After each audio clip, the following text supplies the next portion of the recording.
दोस्तों, महाभारत ग्रंथ विचित्र और रोचक बातों से भरा हुआ है। बहुत ही कम लोग इस ग्रंथ की रोचक बातों को जानते हैं। कौरवों और पांडवों की गाथा के अलावा भी महाभारत में बहुत कुछ है। आइए आज के अपने इस वीडियो में हम आपको 100 कौरवों से जुड़ी हुई कुछ ऐसी अनोखी बातें बतलाते हैं जिसके बारे में बहुत ही कम लोग जानते होंगे। तो चलिए फिर शुरू करते हैं इस वीडियो को। दोस्तों, कौरवों से जुड़ी हुई पहली बात है, महाभारत की सबसे बड़ी बात यह है कि कौरव कुरु वंश के नहीं थे। भीष्म पितामह को ही अंतिम कौरव माना जाता था। दूसरा यह कि युयुत्सु को भी अंतिम कौरव माना जाता है। इसके अलावा कहते हैं कि महाभारत के बाद कुरु वंश का अंतिम राजा निचच्छु था। पुराणों के अनुसार हस्तिनापुर नरेश निचच्छु ने, जो परीक्षित का वंशज युधिष्ठिर से 7वीं पीढ़ी में पैदा हुए थे, हस्तिनापुर के गंगा द्वारा बहा दिए जाने पर अपनी राजधानी वत्स देश की कौसावी नगरी को बनाया था। इसी वंश की 26वीं पीढ़ी में बुद्ध के समय में कौसाम्बी का राजा उदयन था।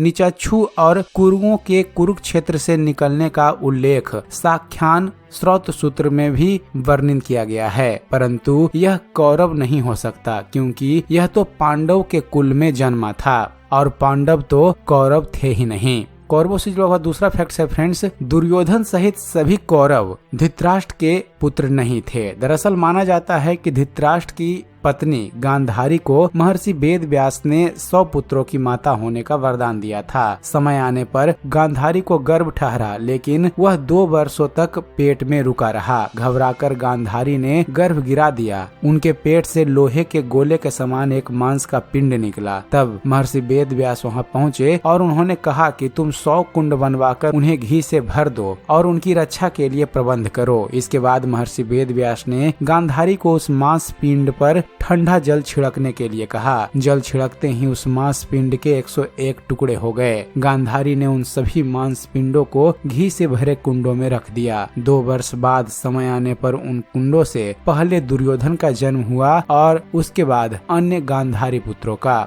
तीसरा फैक्ट है फ्रेंड्स, 99 पुत्रों के अलावा गांधारी की एक पुत्री भी थी जिसका नाम दुस्सला था। इसका विवाह सिंधु नरेश राजा जयद्रथ के साथ हुआ था। युयुत्सु को मिलाकर 100 कौरव होते हैं। गांधारी के तो 99 ही पुत्र थे और एक पुत्री। अगला फैक्ट है फ्रेंड्स, कहते हैं कि जन्म लेते ही दुर्योधन गधे की तरह रेकने लगा। उसका शब्द सुनकर गधे, गीदड़, गिद्ध और कौवे भी चिल्लाने लगे थे। आंधी चलने लगी, कई स्थानों पर आग लग गई। यह देखकर विदुर ने राजा धृतराष्ट्र से कहा कि आपका यह पुत्र निश्चित ही कुल का नाश करने वाला होगा, अतः आप इस पुत्र का त्याग कर दीजिए। लेकिन धृतराष्ट्र ने अपने पुत्र स्नेह के कारण ऐसा नहीं कर पाए। अगला फैक्ट है दोस्तों, कौरवों के अतिरिक्त धृतराष्ट्र का एक पुत्र और था। उसका नाम युयुत्सु था। यही धृतराष्ट्र का एकमात्र पुत्र था जिस समय गांधारी गर्भवती थी और धृतराष्ट्र की सेवा करने में असमर्थ थी। उन दिनों एक वैश्य कन्या ने धृतराष्ट्र की सेवा की। उसके गर्भ से उसी साल युयुत्सु नामक पुत्र हुआ था। युयुत्सु पांडवों के खेमे में चले गए थे। कौरवों से जुड़ा हुआ अगला फैक्ट है फ्रेंड्स, 100 कौरवों की कई पत्नियां थी जिससे कई पुत्रों का जन्म हुआ था। सभी के पति और पुत्र मारे गए थे।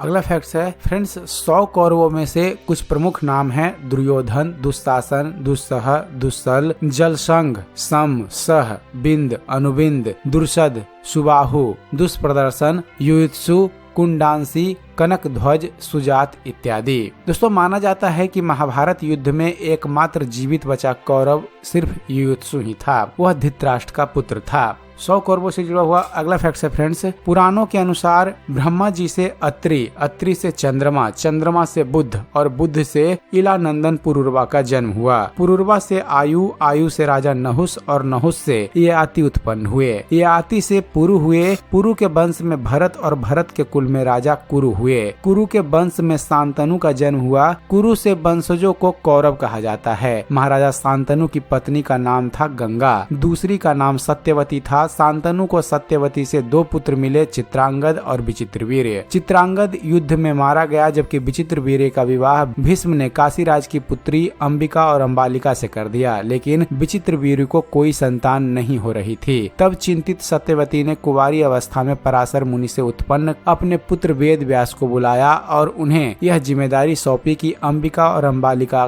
को कोई पुत्र मिले। अंबिका से धृतराष्ट्र और अंबालिका से पांडु का जन्म हुआ, जबकि एक दासी से विदुर का जन्म हुआ। इस तरह देखा जाए तो पराशर मुनि का वंश चला। पांडु की पत्नी कुंती के पुत्र युधिष्ठिर के जन्म का समाचार मिलने के बाद धृतराष्ट्र की पत्नी गांधारी के मन में भी पुत्रवती होने की इच्छा जागृत हुई, लेकिन धृतराष्ट्र के लाख प्रयासों के बावजूद कोई पुत्र जन्म नहीं ले पा रहा था। तब एक बार फिर से वेद व्यास को बुलाया गया और वेद व्यास की कृपा से गांधारी ने गर्भ धारण किया। कहते हैं कि दुर्योधन कलयुग का अंश था, तो उसके 100 भाई पुलसत्य वंश के राक्षस के अंश थे। वायु पुराण में राक्षसों को पुलह, पुलसत्य, कश्यप एवं अगस्त्य ऋषि की संतान माना गया है। तो दोस्तों यह थी एक छोटी सी जानकारी 100 कौरवों से जुड़ी हुई। उम्मीद करते हैं फ्रेंड्स आप सभी को हमारा ये वीडियो पसंद आया होगा। वीडियो पसंद आया हो तो वीडियो को लाइक और शेयर करना ना भूलिएगा। और दोस्तों ऐसे ही ज्ञानवर्धक वीडियो देखते रहने के लिए हमारे चैनल ज्ञान मंथन को सब्सक्राइब जरूर कीजिएगा। हमारे चैनल को सब्सक्राइब कीजिए और देखते रहिए, जानते रहिए। धन्यवाद। जय हिंद।